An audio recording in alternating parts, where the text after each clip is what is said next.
سب سے پہلے آثار اور ان کے منتظمین کا شکریہ کہ انہوں نے اس عید کے سب سے بڑے شاعر کے لیے اس تقریب کا اہتمام کیا، اور آپ لوگوں کا بھی شکریہ کہ آپ یہاں تشریف لائے۔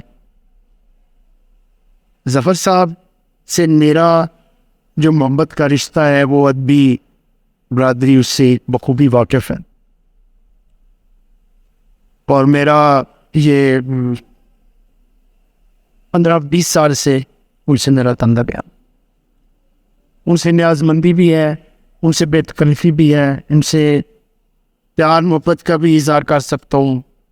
جو وہ لکھتے ہیں ان کے بارے میں بھی ان کو تھوڑی بہت ان سے گزارش کر سکتا ہوں کہ یہ ایسے ہے، یہ ایسے ہے وہ۔ اور سب سے بڑی بات کہ جو میں اپنی غزل ان کو بھیجتا ہوں شائع کرنے کے لیے، تو ان سے گزارش ہوتی ہے، اور میں یہ سمجھتا ہوں کہ وہ میں غزل کسی اخبار میں شائع ہونے کے لیے نہیں بھیجتا۔ میں ظفر صاحب کو کہتا ہوں کہ میرے لیے یہی سند ہے کہ آپ نے وہ غزل پسند کر لی اور اسے شائع کر لی۔ وہ ظفر صاحب کی پسند میرے لیے زیادہ اہم ہے۔ اگر وہ نہ بھی اس میں شائع کریں تو مجھے اس میں کوئی کسی قسم کی پریشانی بھی نہیں ہے اور کوئی گلہ بھی نہیں۔ ظفر صاحب سے جو محبت کا رشتہ ہے اس کا میں نے ان رائٹنگ بھی کیا ہے، اور اس کا عنوان میں صرف بتا دوں گا، باقی میں 1-2 باتیں کیونکہ انہوں نے فرمایا ہے تو ان کا کہنا ہمارے لیے سر ماتھے پہ۔ تو ظفر اقبال اور تنگنائے سخن، میں ذاتی طور پہ یہ سمجھتا ہوں کہ سخن جو ہے وہ ظفر صاحب کے جو سمندر ہے اور جو بکھرا ہوا سمندر ہے اس کے لیے یہ تنگنائے ہے۔ ظفر صاحب سخن ان کے خیالات کو اور ان کی سوچ کو اپنے اندر بھر نہیں سکتا۔ ظفر صاحب سے جو محبت کا رشتہ ہے، میں ان سے مذاق بھی کر لیتا ہوں۔ ایک دفعہ یہ یا پھر شادمان میں رہتے تھے تو ایک چیئر تھی جس پہ یہ بیٹھتے تھے، اور وہ موونگ تھی، نیچے اس میں پہیے لگے ہوتے تھے، تو ادھر ادھر یہ آسانی سے جا دیتے تھے، تو اس سے یہ گر گیا۔ میں 2-3 دنوں کے بعد حاضر ہوا تو وہ دیکھا کہ ان کو چوٹیں لگی ہوئی ہیں۔ تو انہوں نے کہا کہ میں تو گر گیا تھا اور اس قسم کی چوٹیں مجھے لگی ہوئی ہیں، یہ ٹانکیں لگی ہوئی ہیں۔ تو میں نے کہا وہ کرسی آپ نے پھینک دینی تھی۔ کہنے میں نے پھینک دی ہے۔ میں نے کہا سر اگر آپ پہلے پھینک دیتے تو آپ نے گرنا بھی نہیں تھا۔ یہ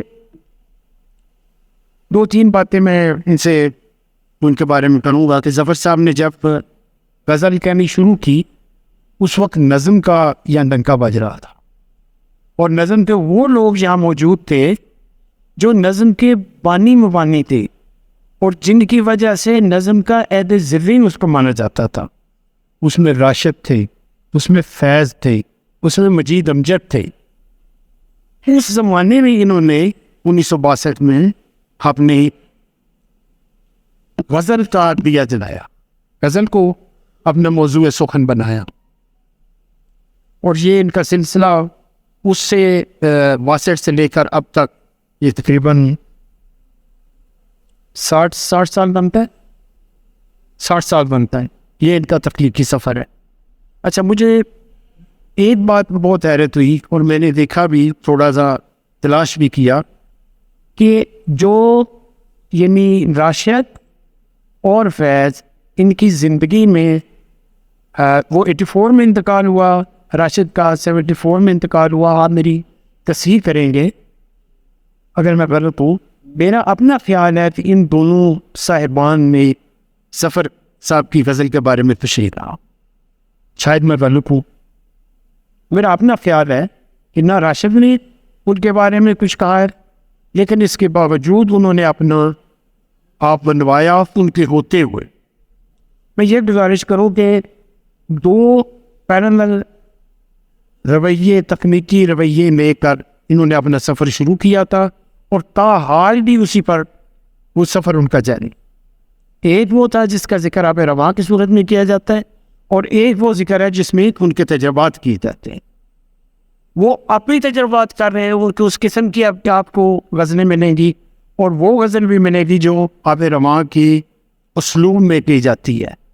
بہت کم اردو ادب میں بہت کم کتب ہے جو اپنے نام، جو شاعر کے نام سے بے نیاز ہو چکی ہے.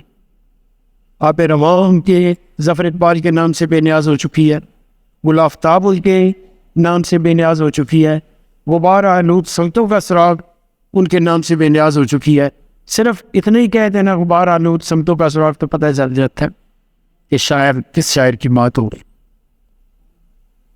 ظفر صاحب کی انہوں نے عمر تحیف وہ 93 بتایا، لیکن میرا ظفر صاحب سے اپنا جو رابطہ ہے انہوں نے مجھے خود بتایا تھا کہ ان کے والد صاحب کے ہاتھ کی لکھی ہوئی تحریر ان کے پاس موجود ہے، جس میں ان کی ڈیٹ آف برتھ 1928 لکھی ہوئی ہے.